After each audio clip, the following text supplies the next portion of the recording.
Bom dia, boa tarde, boa noite, pessoal. Hoje iremos falar de hierarquia de riscos ou hierarquia de controle de riscos. E o que é hierarquia de riscos?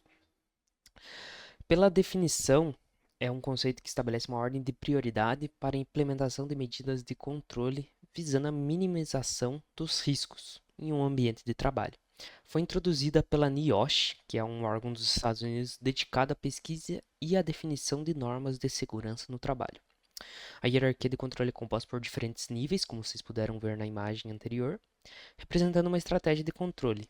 E a gente começa já pelo primeiro nível, o mais efetivo, que seria a eliminação do risco, quando é possível eliminar completamente o risco, obviamente. Isso significa que a atividade perigosa ou substância nociva é retirada do ambiente de trabalho. Temos aqui um mini exemplo, dois mini exemplos. O primeiro seria atravessar numa rua onde passa muitos carros. O que seria o controle do risco presente nesse caso? Seria uma faixa de pedestre com um sinal, certo? Porém, ainda há um risco muito grande que seria algum carro passar no sinal vermelho, em cima da faixa, enquanto passa um pedestre. E o que seria a eliminação desse risco neste caso? Seria uma ponte em cima da rua dos carros, ou seja, você não vai correr o risco de ser atropelado. É isso. E nesse outro mini exemplo seria um trabalhador que carrega uma caixa acima do peso que ele consegue pegar, né? E isso pode levar a sérios riscos de saúde em ergonomia, né? Então, ferrar as costas dele, por exemplo. E a eliminação desse risco seria usar uma empilhadeira para carregar essa caixa. No segundo, temos a substituição, que nada mais é trocar por algo menos perigoso. Nesse caso aqui, temos um produto químico agressivo que se é substituído por um produto mais ecológico ou menos tóxico. E também tem um outro exemplo aqui, que seria um compressor, que ele faz muito barulho. E neste caso aqui, ele dá uma sugestão de substituição, que seria colocar a máquina em outro local, né? Num local que não faça tanto barulho para os trabalhadores. Ou usar material de absorção na máquina. Por que na máquina? Vocês vão entender nesse próximo exemplo aqui. E temos o próximo, que é o controles de engenharia. O que é o controles de engenharia? Ele envolve a modificação do ambiente de trabalho para minimizar ou remover o risco de forma física. Então, aqui no exemplo escrito, a instalação de isolamento acústico ou cabines fechadas para os operadores. Então, a instalação do isolamento no ambiente, que seria, pense nas paredes ou no teto também.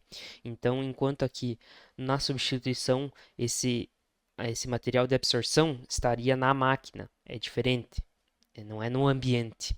Por isso é substituição. Enquanto aqui no ambiente você está mexendo, né, nas paredes, no teto, no ambiente de trabalho.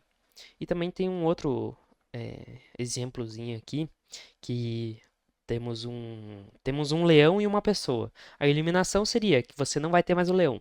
E a substituição que o leão se torna um gato. Enquanto controles de engenharia, o leão está numa gaiola.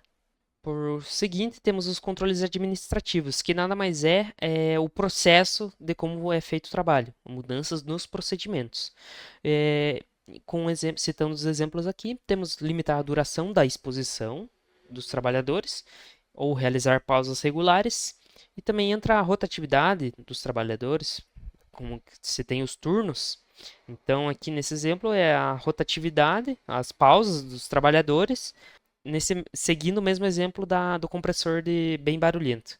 Então, aqui tem a rotatividade dos trabalhadores em exposição a esse compressor. E também tem, por último, né, esse aqui já dei um spoiler, que seria o uso de EPIs. Então, por último e menos efetivo, mas não menos importante, temos os usos de EPI. Então, seguindo aqui o mesmo exemplo, além das pausas ou rotatividade dos trabalhadores, todos utilizam um protetor auricular para estarem em exposição a esse compressor barulhento. Então, os EPIs ajudam a proteger contra os riscos que não foram completamente eliminados. Ele é menos efetivo que os outros, mas não é menos importante nunca. Por fim, um resuminho, né, que a hierarquia de controles deve ser seguida de forma sequencial, começando pelos mais eficazes, obviamente, ou não tão óbvio, mas sempre tente eliminar o risco, se não a substituição, se não controles de engenharia, se não controles administrativos e, por fim, e sempre equipamentos de proteção individual. Aqui eu tenho uma planilha que é pela OSHA, fornecido pela OSHA, que eu vou deixar aqui no link abaixo. A OSHA é a Administração de Saúde e Segurança do Trabalho lá nos Estados Unidos. E aqui no Brasil nós seguimos bastante padrões dos Estados Unidos, porque as normas seguem alguns padrões de lá. Então, tanto a NIOSH e a OSHA são referência aqui no Brasil.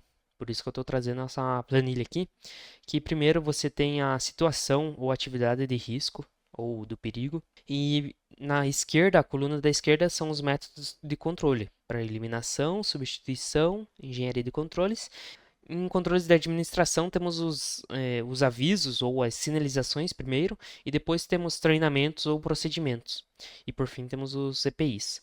E na coluna da direita temos os perigos criados. Então, por eliminar um risco, você pode criar um perigo novo, um risco novo, querendo ou não. Então, por isso que é legal ter essa planilha. Eu vou deixar na descrição aí.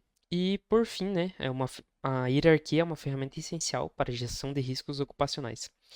Ao seguir essa abordagem, podemos garantir um ambiente de trabalho mais seguro e eficaz, protegendo a saúde dos trabalhadores e aumentando a produtividade da empresa. Espero que tenham gostado. Até a próxima, onde falarei da diferença entre perigo e risco.